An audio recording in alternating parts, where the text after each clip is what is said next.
காங்கிரஸில் ஒரு பிரிவு திமுகவுடனும் மற்றொரு பிரிவு தாவேகாவுடனும் கூட்டணி அமைக்க வேண்டும் என்று கூறி 2 பிரிவுகளாக இருக்கிறது என்ற கருத்தையும் நிர்மலா சீதாராமன் தெரிவித்திருக்கிறார். தொடர்ந்து இது சார்ந்த பார்வையை நம்மோடு முன்வைப்பதற்காக பத்திரிகையாளர் திரு ஷபீர் அகமது இணைப்பில் இருக்கிறார். அவரோடு பேசலாம். சார் வணக்கம்.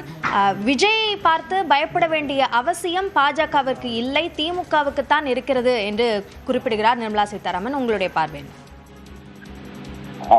பினான்ஸ் மினிஸ்டர் நிர்மலா சீதாராமனுடைய பேட்டியில சில விஷயங்களை அவங்க குறிப்பிட்டிருக்கிறது கொஞ்சம் வித்தியாசமாக இருக்கிறது.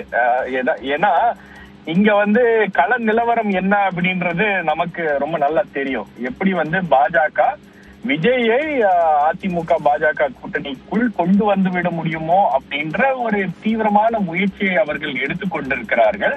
அதற்கு பல்வேறு விதமான நெருக்கடிகளும் விஜய்க்கு கொடுக்கப்படுகிறது. பல தரப்பிலிருந்து விஜயை தொடர்பு கொண்டு பேசுவதற்கான முயற்சியும் நடைபெற்று கொண்டிருக்கிறது. அப்படின்னும் போது ஒரு பக்கம் அதிமுகவுக்கே அந்த கவலை இருக்கிறது, பாஜகவுக்கு அந்த கவலை இருக்கிறது அப்படின்றது களத்துல இருக்கக்கூடிய யதார்த்தமான ஒரு விஷயம்.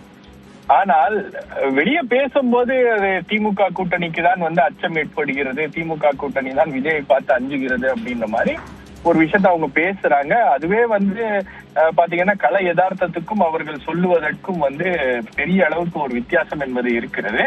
அது மட்டும் இல்லாம தொடர்ந்து அதாவது பாஜகவுக்கு ஆதரவு இல்லாத, ஆதரவு கொடுக்காத மாநிலங்களுக்கு, பாஜகவுக்கு வாக்களிக்காத மாநிலங்களை பிரிவினைவாத கருத்துக்களை பேசக்கூடிய மாநிலம், பிரிவினைவாத கருத்துக்களை இங்க விதிச்சு வச்சிருக்காங்க, பேசியிருக்காங்க அப்படின்னு சொல்லி அதை சிறுமைப்படுத்துவதும், அதே போல அரசியல் ரீதியாக அதை எதிர்கொள்ள முடியாமல் தொடர்ச்சியாக இந்த மாதிரியான ஒரு பிரச்சாரத்தையும் தொடர்ந்து பாஜக செய்து கொண்டிருக்கிறது.